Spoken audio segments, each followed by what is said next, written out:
At 9:33 on the morning of April 18, 1943, the jungles of Bougainville were steaming in the tropical heat. It was a green tangled hell where the humidity felt like a wet wool blanket draped over your face. High above the canopy, and the sky was a perfect piercing blue, empty of everything except a few drifting clouds. It was quiet, the kind of quiet that usually happens right before a thunderstorm breaks. But the thunder coming toward the island that morning wasn't made by weather. It was being made by 32 engines screaming just 50 ft above the ocean waves, hunting for a single man. This wasn't a patrol. It wasn't a skirmish. It was an assassination.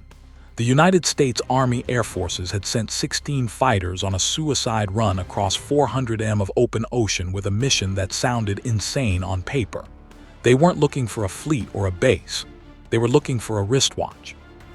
The target was a man so obsessed with punctuality that you could set your clock by his movements. And if the Americans were even 60 seconds late, the target would vanish, and the war in the Pacific would drag on for another 10 bloody years. The man in the crosshairs was Admiral Isoroku Yamamoto.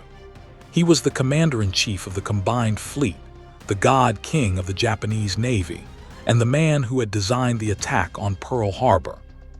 To the Japanese people, he was invincible, a modern samurai who moved pieces across the Pacific map like a grandmaster playing chess. To the Americans, he was the devil himself. He was the reason the battleships were sitting in the mud at Pearl Harbor. He was the reason thousands of boys were never coming home. And for 16 months, he had been a ghost. He stayed safe in his headquarters, far behind the lines, untouchable. But ghosts make mistakes. On April 13th, American radio operators in Hawaii picked up a burst of coded chatter. It was a dense, complex jumble of numbers that usually took days to crack. But this time, the codebreakers got lucky. They peeled back the layers of the Japanese encryption like the skin of an orange. What they found inside made their blood run cold. It was an itinerary, a travel schedule so detailed it listed what kind of boots the Admiral would be wearing. It said that on April 18th, Admiral Yamamoto would be flying from Raba to Bal Airfield for an inspection tour. It gave the exact number of escort fighters. It gave the type of bomber he would be flying in. And most importantly, it gave the time.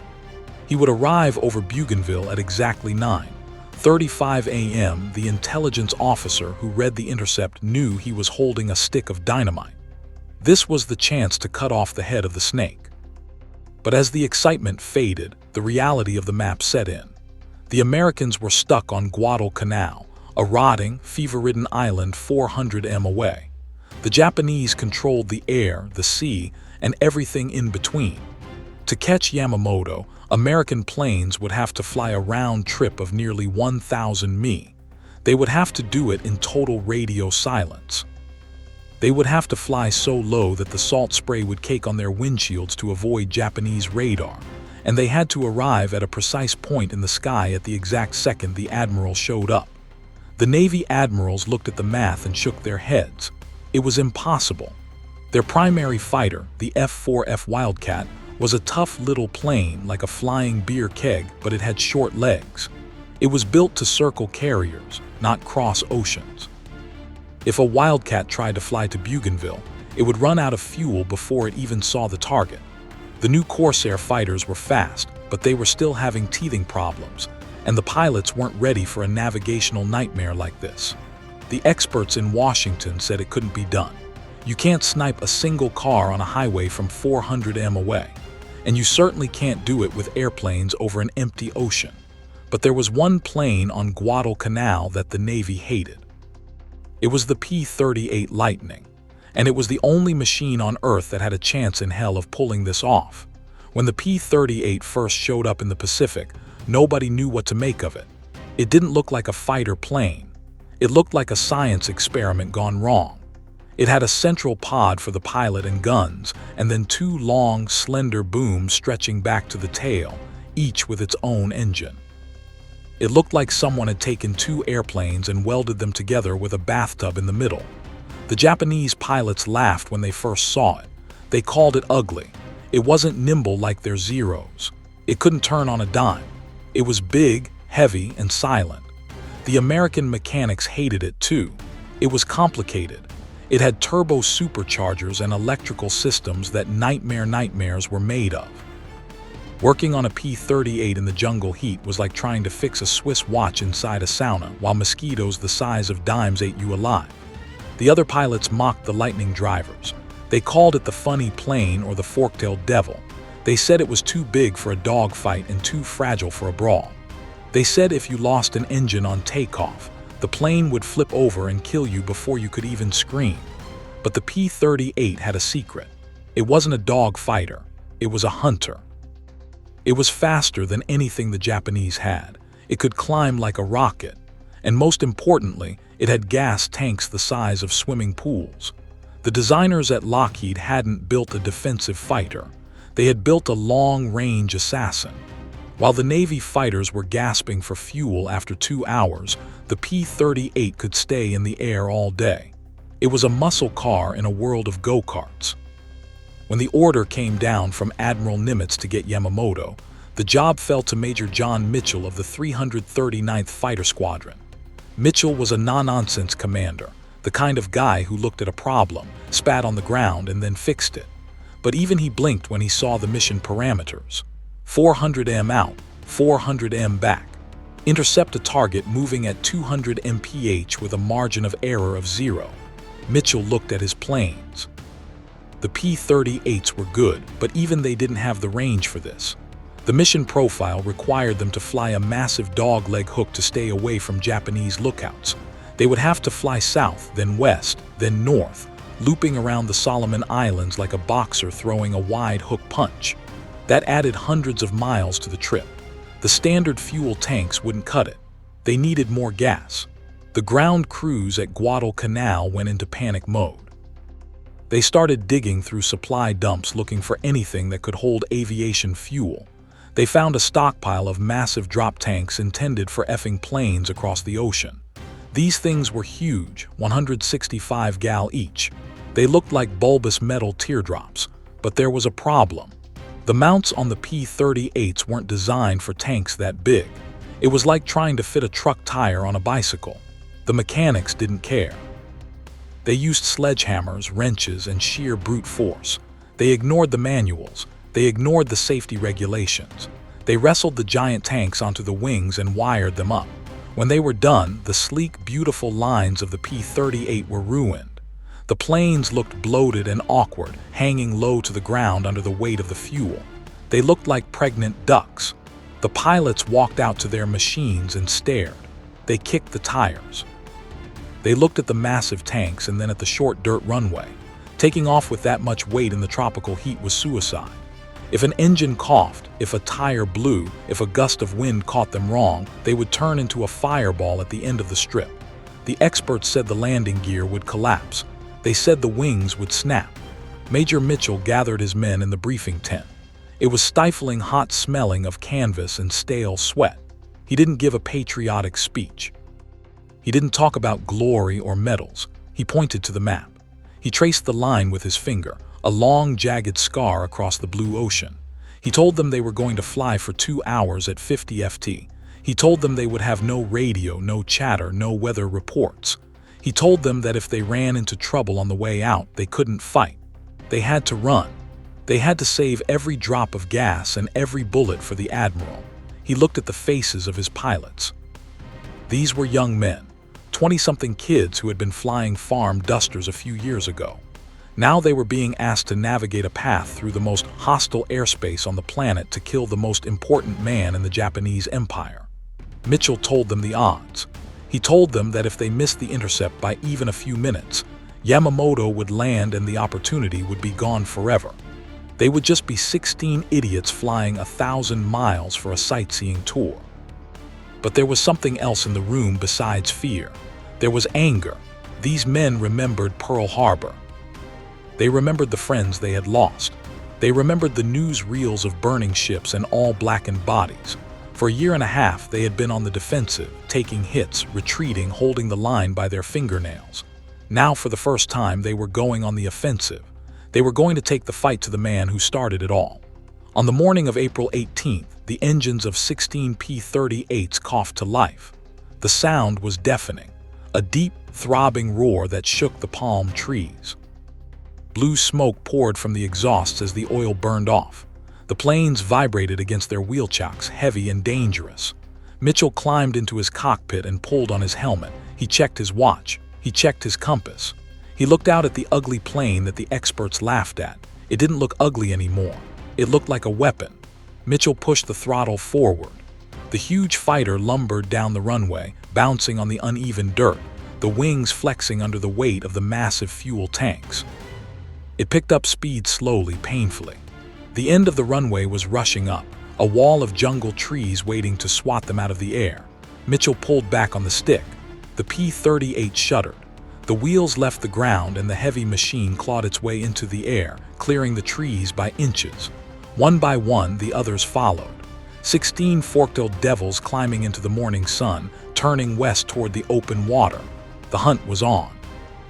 Once the flight of 16 P-38s cleared the terrain at Guadalcanal, they didn't climb into the safe, cool air at 20,000 FT. Instead, Major Mitchell pushed the nose of his fighter down. The heavy plane settled just 50 FT above the white caps of the Pacific Ocean. This was the dead zone. At this altitude, the curvature of the Earth hid them from Japanese radar stations on the surrounding islands. But flying a 10-ton metal brick that close to the water was grueling work. The ocean wasn't a flat piece of glass. It was a moving, heaving beast. The swells rose and fell, and the pilots had to constantly adjust the stick to keep their propellers from clipping a wave. If a prop tip touched the water at 200 mph, the plane wouldn't just crash. It would cartwheel and disintegrate into a million pieces before the pilot could even blink. The cockpit of a P-38 was usually a comfortable place, but today it was a torture chamber. The tropical sun hammered down through the glass canopy, turning the small space into a greenhouse. The temperature climbed past 100 degrees. There was no air conditioning, just the hot, wet breath of the jungle air blasting through the vents. The pilots were sweating through their flight suits within minutes. Sweat stung their eyes and dripped off their noses, but they couldn't wipe it away easily because both hands were fighting the heavy controls. The vibration of the twin engines rattled their teeth. It was a dull, constant shaking that numbed the fingers and made the bones ache, and they had to endure this for 2 hours. But the physical misery was nothing compared to the mental strain. The order for absolute radio silence was not a suggestion. It was a law. The moment a pilot keyed his microphone, he would blast a signal across the airways that Japanese listening posts would pick up instantly. A single accidental click, a single sneeze near an open mic, and the element of surprise would be gone. Yamamoto would turn his plane around, and the Americans would be flying into a trap of 50 waiting zeros. So, the 16 men sat in their noisy metal boxes, completely alone in their heads, unable to talk to the friend flying 10 yards off their wing tip. They communicated with hand signals and wing wobbles, but mostly they just followed the leader. The leader, Major Mitchell, was carrying the weight of the entire war on his shoulders. He was flying the ultimate needle in a haystack mission. The experts in Washington, the guys with the slide rules and the clean desks, had said that navigating over open water for 400 m without radio beacons was suicide. There were no landmarks in the middle of the Solomon Sea. There were no road signs, just endless blue water that looked exactly the same in every direction. Mitchell had to rely on dead reckoning. It was an old sailor's trick, calculating your position based on speed, time, and compass heading. But in an airplane, the wind pushes you sideways. If the wind at sea level was blowing just 5 mph different than what the weatherman predicted, Mitchell's entire flight would be pushed off course. If Mitchell's math was off by just 2 degrees, the flight would arrive at Bougainville miles away from the intercept point. If his speed calculation was off by just 5 mph, they would arrive too early and be spotted, or too late and find an empty sky. He was doing trigonometry in his head while flying a vibrating fighter plane 50 FT off the water, knowing that the most important target in naval history was counting on him to fail. He checked his compass. He checked his watch. He checked the map strapped to his knee. He did it again and again. For 150 minutes, he was a human computer fighting the chaos of the real world. The flight path Mitchell had drawn was a massive hook, swinging far out to the south and west to avoid the Japanese garrisons on the New Georgia Islands. They were skirting the edge of enemy territory, slipping through the back door. Every now and then, a pilot would glance out the side window and see a dark smudge on the horizon, an island held by the enemy. If a single Japanese lookout on a beach with a pair of binoculars looked up at the right moment, he would see 16 twin-tailed shapes ghosting across the waves. He would pick up a telephone and the mission would be over. The pilots flew with their necks on a swivel, scanning the sky for enemy patrols, but the sky remained empty. The ocean remained empty. It felt like they were the only people on Earth.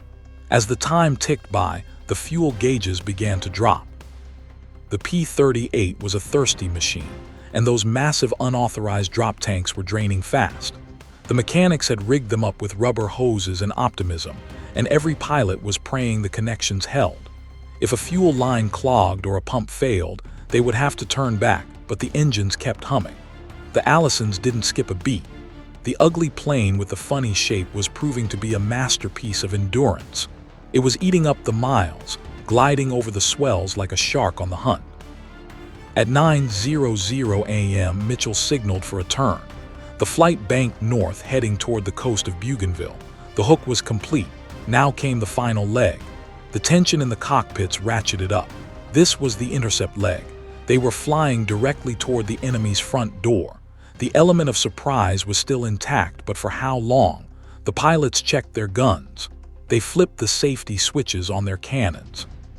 The P-38 carried a terrifying arsenal in its nose, 4 50 caliber machine guns and one 20 cannon. Unlike other fighters where the guns were mounted in the wings and the bullets had to converge at a certain distance, the P-38's guns were clustered right in front of the pilot. It didn't spray bullets. It fired a solid laser beam of lead. If you could see it in the sight, you could kill it. At 9:30 a.m., the coast of Bougainville appeared through the haze. It was a dark green wall rising out of the blue water. Mitchell checked his watch. They were right on time. It was almost spooky.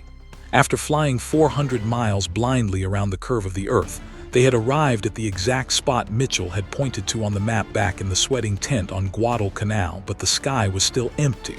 The pilots scanned the horizon until their eyes burned. Where was he? Had the intelligence been wrong? Had the codebreakers made a mistake? Had the Admiral decided to have a second cup of tea before leaving Rabaul? Doubt began to creep in. The impossible math that the Navy laughed at seemed to be failing at the last second. Mitchell held his course. He didn't circle. He didn't search. He trusted the plan. He trusted the time. The intercept was set for 9:35. It was 9:33. The jungle coast was rushing closer. They were running out of ocean.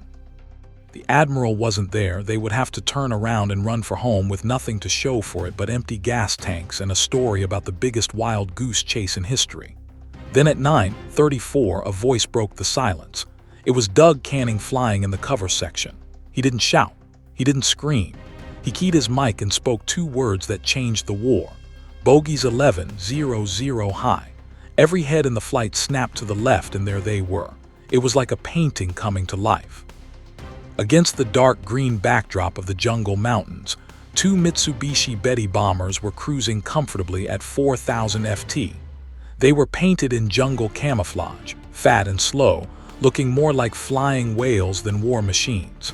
Flanking them, dancing above and below in a protective weave, were 6 fighters. The Japanese formation was impeccable. They were exactly where the schedule said they would be. They were flying with the arrogant smoothness of men who believe they are perfectly safe. They had no idea that 16 mi below them, 16 American killers were looking up at their bellies. The Japanese pilots were looking for F-4F Wildcats or Corsairs, planes that flew high and loud. They weren't looking down at the waves for a plane that wasn't supposed to be able to reach them. The Admiral was sitting in one of those bombers, probably looking out the window at the beautiful green island below, thinking about his inspection tour. He didn't know that the fork-tailed devil was already clawing for altitude to come and get him. Mitchell gave the order skin. It was the command to drop the external fuel tanks. 16 pilots reached for the release levers. 32 massive metal tanks tumbled away from the wings and splashed into the ocean below. The P-38 suddenly felt light. They shed the weight of the fuel and the drag of the tanks. They transformed from lumbering trucks back into sports cars.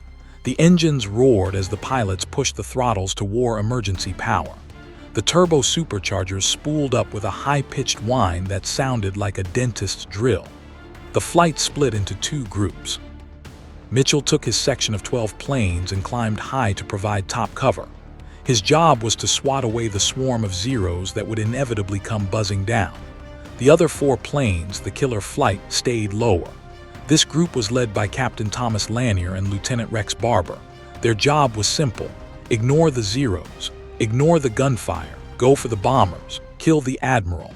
The P-38s angled their noses up and began to climb. They were still unseen. The jungle background camouflaged them from the Japanese lookouts above. They were climbing out of the dead zone and into the fight. The element of surprise had lasted all the way to the final seconds. The impossible flight, the insane navigation, the jury-rigged fuel tanks, it had all worked. The trap was sprung. But then a mistake. As the Americans climbed, one of the P-38s banked too sharply and the sun glinted off its canopy. It was a flash of light, like a mirror signal, right in the eyes of a Japanese Zero pilot. The Zero dipped its wing. The formation broke. The escort fighters realized something was wrong. They saw the shapes rising from the water. They saw the twin tails and panic set in. The Zeros dropped their extra fuel tanks. The bombers dove toward the jungle, trying to get down to treetop level where they could hide against the green canopy. The lazy, peaceful formation exploded into chaos. The Admiral's perfect schedule had just collided with American heavy metal. The Japanese radio channels, silent a moment ago, erupted in screaming warnings, but it was too late. The P-38s had the speed. They had the altitude and they had the anger. Rex Barber pushed his throttle through the gate. His Lightning shuddered as it hit 400 mph. He wasn't looking at the Zeros diving on him. He was looking at the lead bomber. He could see the red rising sun painted on the wings. He could see the glass nose where the crew sat. He lined up his sight. The ugly plane that the experts said couldn't turn, couldn't fight, and couldn't fly this far was about to introduce Admiral Yamamoto to the 20th era. The moment the drop tanks tumbled away, the physics of the battle shifted. The P-38s were no longer flying gas stations. They were predators. The Allison engines, freed from the parasitic drag of the 300-gallon monsters, roared with a new, higher pitch. The airframe stopped shuddering and started slicing. The pilots felt the change in their spines. The heavy yoke in their hands suddenly felt alive, responsive, electric. They had spent 2.5 hours flying like grandmothers. Now they were driving Ferraris with machine guns on the hood. Down at treetop level, the Japanese formation was fracturing. The 2 Betty bombers banked hard, diving toward the green carpet of the jungle. Their pilots were good. They knew that their only chance against American fighters was to get low. So low that the Americans would crash into the trees trying to follow them. They hugged the contours of the island, their bellies almost brushing the palm fronds. The 6 escorts were reacting fast, rolling over and diving to intercept the attackers. The Zero was the most agile plane in the sky. It could turn inside a phone booth. In a slow, twisting dogfight, a Zero would eat a P-38 alive. But Rex Barber wasn't interested in a dogfight. He was flying the killer flight, and his orders were brutal in their simplicity. Ignore the Zeros. Let them shoot at you. Let them chew up your tail. Just kill the bombers. As Barber banked his Lightning to the right, he saw the lead bomber, the one carrying the Admiral, skimming the trees. He pushed his throttle past the stop into war emergency power.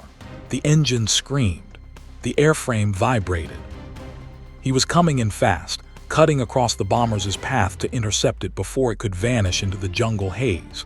Above him, the sky turned into a chaotic, swirling mess. Captain Lanier, the flight leader of the killer section, rolled his plane to engage the Zeros diving from above. He saw the distinctive square wing tips of the Japanese fighters and triggered his guns. A Zero exploded. It didn't just catch fire, it vaporized. The Japanese planes were built for speed and agility, not survivability. They had no armor plating, no self-sealing fuel tanks. They were flying matchboxes. When Lanier's heavy .50 caliber rounds hit the Zero's fuel tank, the plane turned into a ragged ball of orange fire and black smoke. But Barber didn't see the explosion. He had tunnel vision. His entire world had shrunk down to the glass ring of his gun's sight and the fat green fuselage of the Betty bomber ahead of him. He was closing the distance at over 400 mph. The bomber pilot was thrashing his controls, skidding the heavy plane side to side, trying to throw off Barber's aim. The rear gunner in the bomber's tail blister opened up. A 20mm cannon in the bomber's tail started spitting shells at Barber. He saw the tracers whipping past his canopy, glowing angry red balls of light. He didn't flinch. He didn't break off. He kept the nose of the P-38 steady, a twin-boomed arrow pointed at the heart of the Japanese Empire. This was the moment the P-38 was built for. In a standard fighter like the Mustang or the Wildcat, the machine guns were in the wings. This meant the bullets traveled in two separate streams that crossed at a specific distance, usually 300 wide. If you were too close or too far, the bullets would fly around the target. But the P-38 had all its guns clustered in the nose directly in front of the pilot. There was no convergence point. It fired a solid wall of lead straight down the center line. It was like pointing a fire hose. If Barber could put the dot of his sight on the bomber was dead. At less than 100 yards, Barber squeezed the trigger. The nose of his Lightning erupted. 4 .50 caliber machine guns and one 20mm cannon fired simultaneously. The recoil slowed the plane in midair, a massive heavy vibration that shook the entire airframe. The result was catastrophic. A stream of heavy metal slammed into the Betty bomber. The bullets didn't just punch holes, they tore the machine apart. The .50 caliber rounds walked across the fuselage like a chainsaw, ripping through the thin aluminum skin. The 20mm cannon shells smashed into the right engine. The engine disintegrated. The cowling flew off. Thick black oil sprayed across the wing, followed instantly by a tongue of white-hot flame. The bomber shuddered violently. Pieces of the tail section, chunks of metal the size of dinner plates flew off into the slipstream. The Type 1 bomber had earned its nickname among American pilots, the one-shot lighter. It burned ferociously. Barber kept the trigger held down, pouring lead into the dying beast until he was so close he almost rammed it. He pulled up at the last second, the heat of the burning bomber flashing across his belly. The Betty didn't explode in the air. It died a slower, more violent death. With its right engine dead and the wing on fire, the lift vanished. The bomber rolled to the right, belly up like a dead fish. It plunged into the jungle canopy. The impact was sickening. The aluminum tube smashed through the ancient hardwood trees, snapping trunks like matchsticks. The wings were sheared off. The fuselage crumpled. It plowed a scar through the jungle floor for 100 yards before finally coming to a stop in a massive fireball. Inside that burning wreck, Isoroku Yamamoto, the man who had visualized the burning battleships of Pearl Harbor, was thrown forward into his own instrument panel. The silence of the jungle returned for a split second, only to be broken by the roar of the second bomber. The mission wasn't over. There was a second Betty carrying Yamamoto's chief of staff, Admiral Yugaki.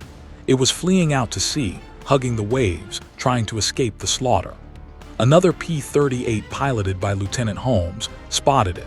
Holmes had arrived late to the party because his drop tanks hadn't released at first. He had spent precious seconds wrestling with a stuck lever while the dog fight raged. Now tanks gone, he dove on the second bomber with a vengeance. The second Betty pilot saw the fate of his commander and panicked. He banked hard trying to turn back toward the Japanese base at bow. It was a mistake. By turning, he exposed the broad, flat top of his wings to the American guns. Holmes and his wingman Hine dropped in behind him. They opened fire. The water around the bomber erupted in geysers of spray where the rounds fell short. Then the aim corrected. The bullets walked up the tail and smashed into the fuselage. The bomber's engines began to smoke. The pilot tried to ditch to belly flop onto the water, but he was coming in too fast and too damaged. The Betty hit the ocean at 150 mph. It caught a wingtip on a wave and cartwheeled. The fuselage snapped in half. The ocean swallowed it whole. High above, Major Mitchell watched the destruction with a grim satisfaction, but also with growing dread. The sky was filling up with zeros. The element of surprise was gone. The Hornets' nest had been kicked, and now the Hornets were angry. There were dozens of Japanese fighters swarming the area, now scrambling from the nearby airfield at Kahili. The American pilots were outnumbered, and crucially, they were running on fumes. The combat had burned through their fuel reserves at a terrifying rate. They couldn't stay and fight. They had to run. This was where the ugly twintle shone again. A Zero could outturn a P-38, but it couldn't catch it in a climb. Mitchell barked the order over the radio. Silence was broken now. Get home. Go, go. The P-38s shoved their throttles forward and pulled back on the sticks. They rocketed upward. The Zeros tried to follow, their engines straining, their propellers clawing at the air, but the P-38 had two turbo-supercharged engines. It had raw power. The Americans simply powered away from the fight, leaving the frustrated Japanese pilots circling the burning pillars of smoke in the jungle below. But the escape wasn't clean. Lieutenant Hine, whose engine had been hit during the attack on the second bomber, was trailing smoke. He was losing power. The formation watched helplessly as he fell behind. There was nothing they could do. They were 400 m from home with barely enough gas to keep their own props spinning. Hine faded into the distance, a lonely speck against the vast blue ocean. He never made it back to Guadalcanal. The jungle and the sea claimed him. The price paid for the Admiral's head. For the survivors, the flight home was a different kind of torture. The adrenaline dump left them shaking. Their hands trembled on the controls. The euphoria of the kill was replaced by the crushing anxiety of the fuel gauges. The needles were hovering near the empty mark. Every pilot was doing the mental math again. How many gallons left? How many miles? They leaned out the fuel mixture, starving the engines to the bare minimum needed to stay airborne. They flew high this time at 20,000 ft to catch the tailwinds. The silence returned to the cockpits, but it was heavier now. They had done the impossible. They had flown to the enemy's doorstep, kicked down the door, and killed the king. But they still had to land. As Guadalcanal appeared on the horizon hours later, it looked like the most beautiful thing in the world. But for some, the engines were already coughing. Vapor lock, fuel starvation. They were gliding in on prayers. When Mitchell's wheels touched the dirt runway at Henderson Field, his engine sputtered and died before he could even taxi to the revetment. He had literally landed on fumes. The ground crews came running out, cheering, waving their hats. They had counted the planes leaving and counted them returning. They saw the missing slot where Hine should have been, but they also saw the way the pilots walked as they climbed down from the wings. They didn't walk like exhausted men. They walked like giants. Mitchell climbed down and looked at his plane. It was covered in oil, soot, and salt spray. The forked-tailed devil looked tired.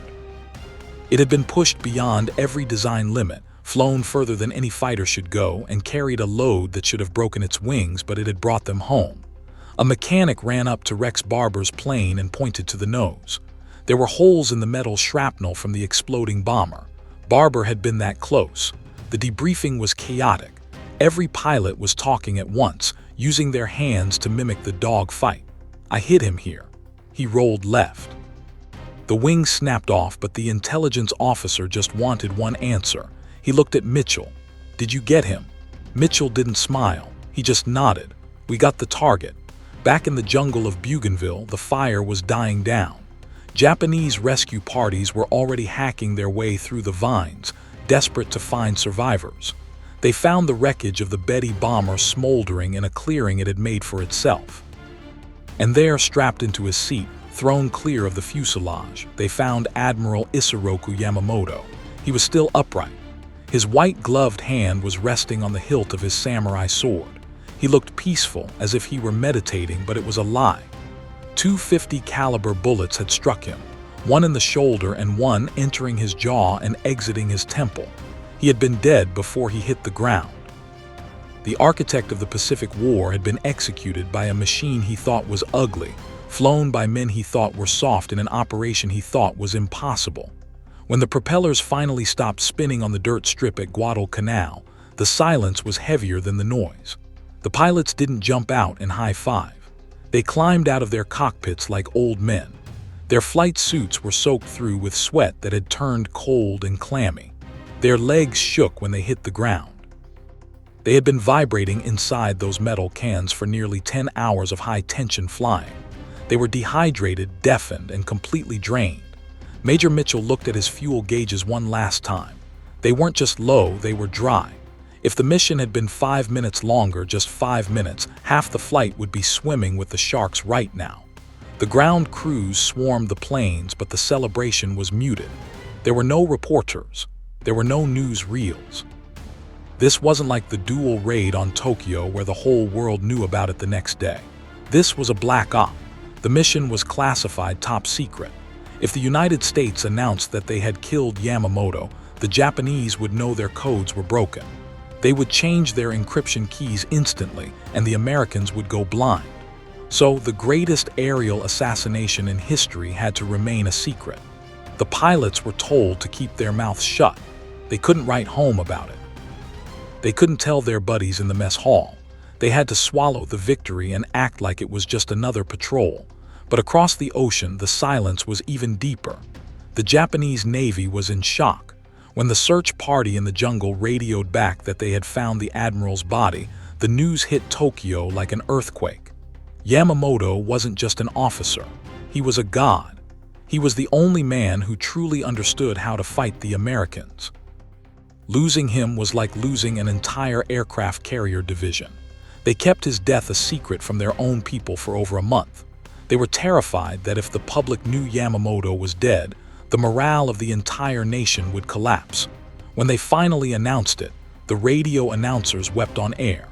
They gave him a state funeral usually reserved for emperors. They claimed he died heroically in combat, directing the battle from his seat. They didn't mention he had been strapped into a chair, ambushed by a plane they laughed at. The death of Yamamoto broke the back of the Japanese Navy. The strategic brilliance was gone. His replacement, Admiral Koga, was cautious and unimaginative. Without Yamamoto's aggressive gambling, the Japanese fleet went on the defensive. And in war, once you stop attacking, you start dying. The American forces began to roll across the Pacific. Tarawa, Saipan, Uema. The magic codes continued to provide the roadmap, and the P-38 continued to provide the muscle. The Forked Devil had vindicated itself completely. The experts who had called it ugly and useless were suddenly very quiet. The P-38 became the premier fighter of the Pacific theater. It was the plane flown by the top two American aces of all time, Richard Bong and Tommy Magai. They racked up 40 kills each, not by dog fighting in phone booths, but by using the lightning speed and climb rate to dictate the terms of the battle. They hunted like Mitchell's flight had hunted, slashing attacks, high-speed passes, hitting the enemy before he even knew he was in a fight. The funnel-looking plane with the bathtub cockpit and the twin tails destroyed more Japanese aircraft than any other Army fighter in the war.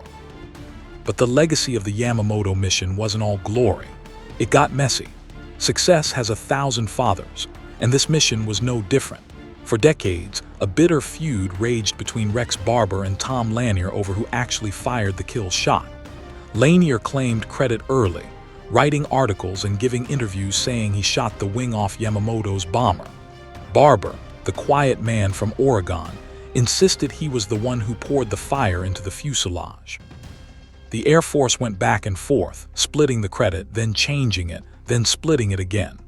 It was an ugly political dogfight that lasted until both men were in their graves, but the forensics eventually told the truth. When teams later examined the wreckage in the jungle, which is still there today, rusting in the vines, they found the bullet holes. They matched the angle of Barber's attack. The ugly truth was that while Lanier was busy with the zeros, Barber was the one who had stayed on the target, flying through the debris and the flames to ensure the job was done.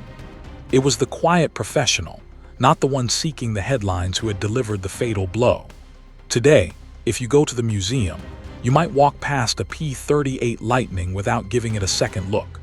It doesn't have the sleek, sexy curves of a Mustang or the rugged fame of a Corsair. It still looks a little weird, a little awkward, like a relic from a 1930s sci-fi comic book. But you should stop and look at it. You should look at those twin booms and that massive wing.